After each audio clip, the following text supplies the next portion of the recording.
stepmom her real mom.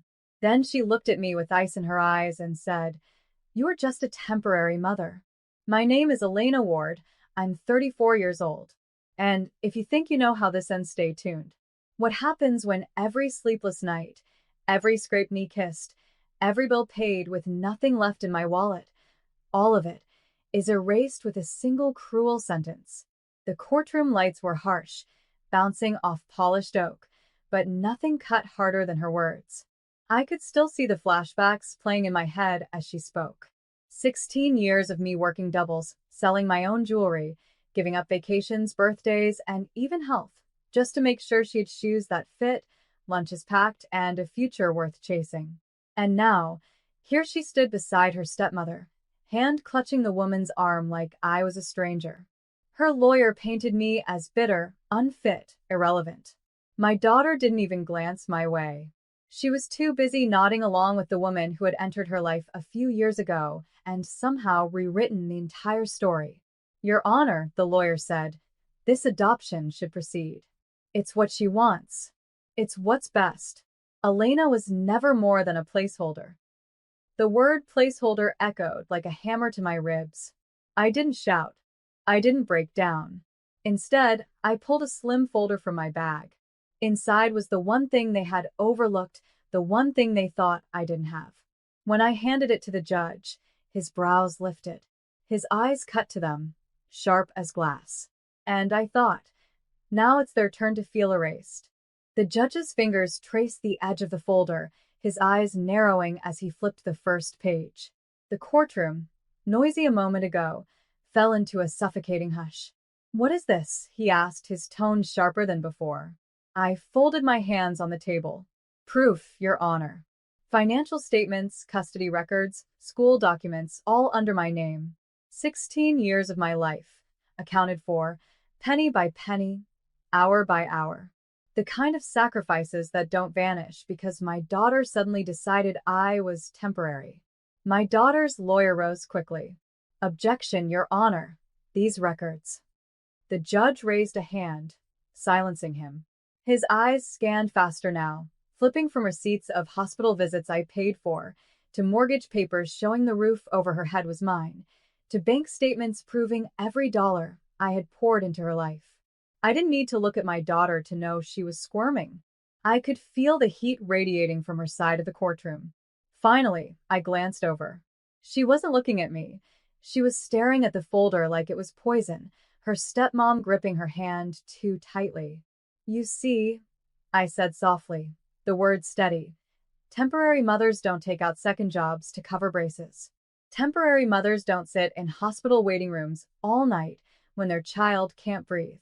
Temporary mothers don't lose their youth just to make sure their child has a future." But I did. The judge set the folder down slowly. His eyes, when they lifted to my daughter and her stepmom, were no longer neutral. They were cold. "This," he said, voice echoing, "changes everything." For the first time that day, my daughter's smug certainty faltered, and the silence that followed felt like the beginning of justice. My daughter's stepmom shot to her feet, her heels clacking against the tile. "Your Honor, this is irrelevant. She's just trying to guilt a child into choosing her. What matters is where my stepdaughter feels loved, not receipts from the past." Her voice dripped with fake confidence, but the tremor in her hands betrayed her. The judge leaned back in his chair. "Irrelevant? 16 years of documented care and sacrifice is not irrelevant. In fact, it's legally central. You are asking this court to erase a mother. I will not do that lightly." I stayed still, my palms flat against the table. Inside, my heart thundered, but I refused to let them see me shake. Then my daughter's lawyer tried a different angle. "Your Honor, while Ms. Ward may have provided financially, emotional neglect is another matter entirely. Our client feels her stepmother has been the real mother in every meaningful way." That was the dagger. They wanted to paint me as cold, detached, replaceable. I swallowed hard, then reached for the second folder in my bag. Slowly, deliberately, I slid it across the table. "If emotional neglect is your argument, perhaps we should review this as well." The judge opened it. Photos. videos, letters, every birthday card I'd kept, every photo of me in hospital waiting rooms with her in my arms, every teacher's note thanking me for attending parent conferences alone, and the video, time-stamped, me cheering in the bleachers at her soccer games while the stepmom wasn't even present. The judge watched in silence as the screen lit up with my daughter's 12-year-old self hugging me, whispering, "Thanks, Mom. You're the best." My daughter's face went pale. Her stepmom's lips parted with no words. And the courtroom shifted. The video ended, the sound of my daughter's younger voice echoing through the silent courtroom. "Thanks, Mom. You're the best." She shifted in her chair, cheeks flushed, refusing to meet my eyes. Her stepmom squeezed her hand tightly, whispering something I couldn't hear. The judge adjusted his glasses, gaze firm. "So this is the same woman you now call temporary? The one you're trying to erase from your life and records?" My daughter's lawyer stammered, "Children's feelings change over time, Your Honor." "Feelings may change," the judge cut him off, "but facts don't. This evidence shows consistent, active, present motherhood for 16 years. He tapped the folder. "It's becoming harder and harder to accept the claim that Ms. Ward was nothing but a placeholder." I stayed quiet, but my eyes locked on my daughter. I wasn't angry in that moment. I was hurt. Deeply. The kind of hurt that years of exhaustion and sacrifice only make sharper. "You once told me," I whispered, my voice carrying despite the silence, "that I was your safe place. That no matter what happened, I was home. Do you remember that, sweetheart?" Her lips trembled.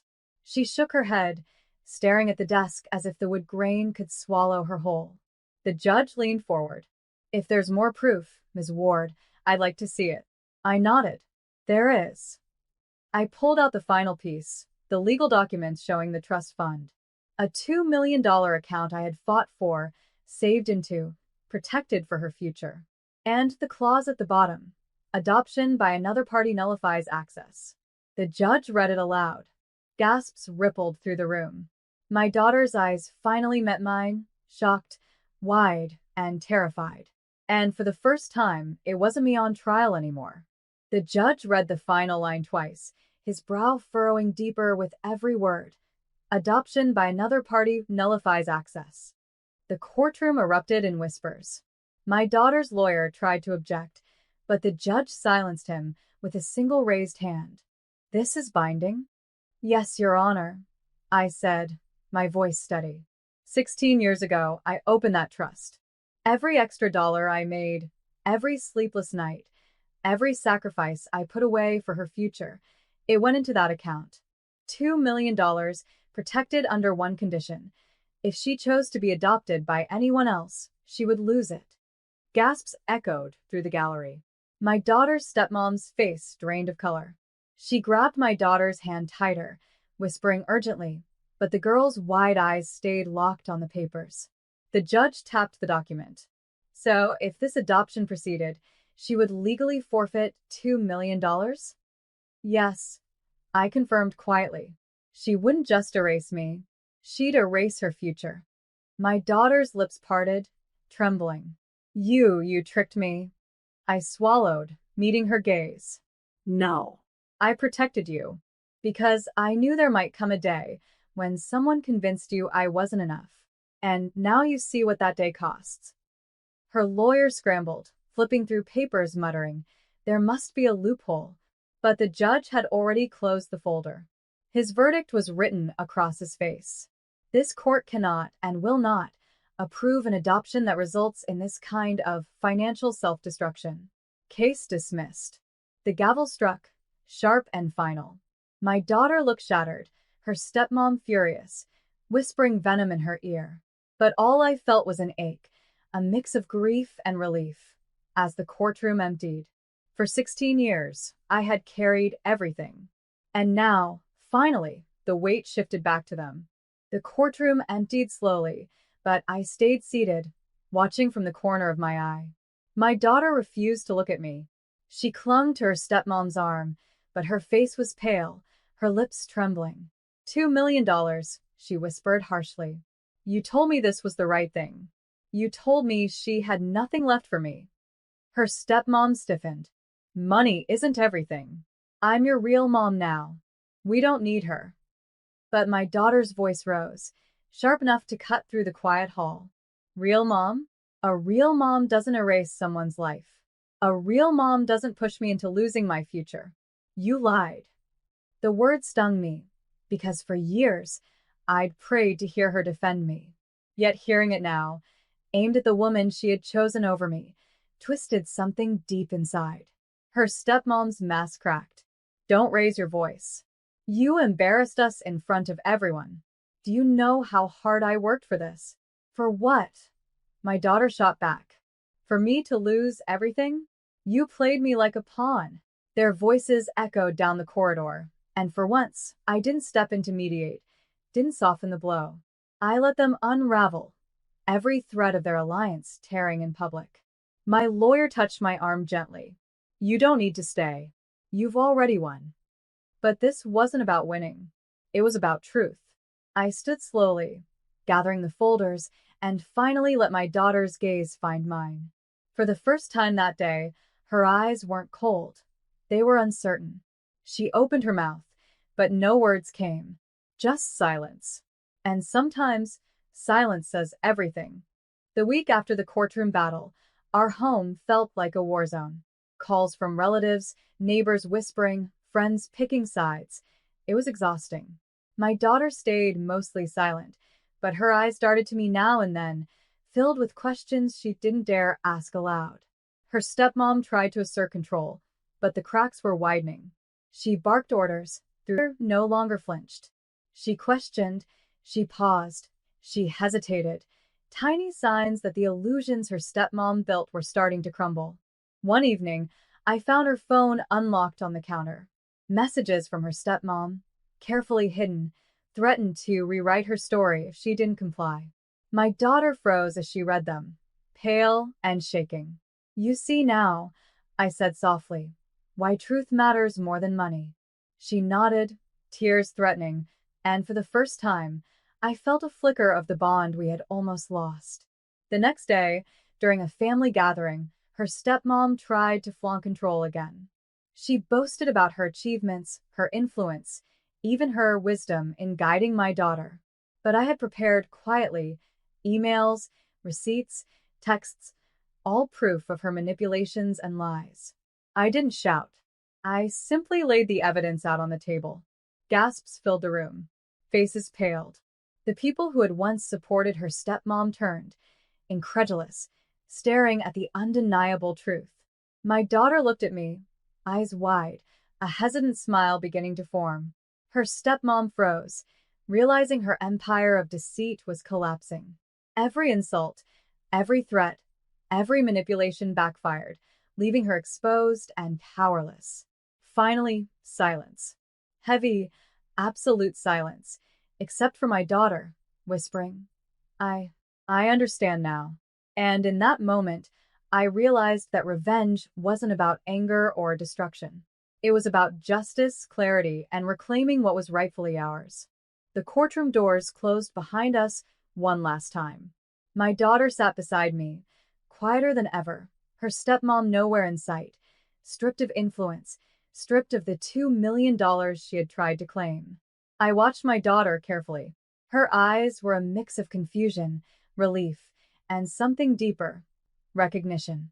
She finally saw that loyalty, love, and truth couldn't be bought, manipulated, or rewritten.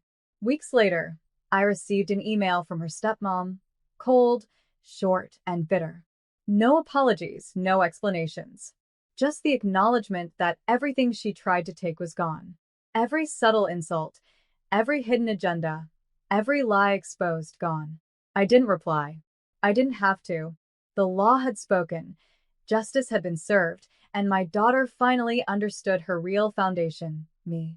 We began rebuilding quietly, not with extravagant gestures or public displays, but with simple dinners, late-night talks, laughter that returned slowly, hesitantly, but genuinely.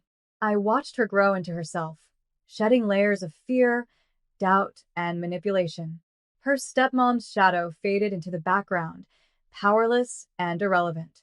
I knew she would never recover the control she craved, and that knowledge alone was enough.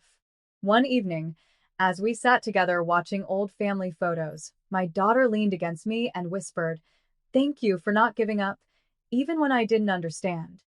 I smiled, feeling every sacrifice of 16 years, every sleepless night, every moment of quiet endurance finally pay off. It wasn't vengeance in the fiery sense. It was patience, resilience, and the quiet power of truth. Justice wasn't loud. It wasn't cruel. It was precise, inevitable, and deeply satisfying. And as I held my daughter close, watching her finally feel safe and whole, I knew this chapter was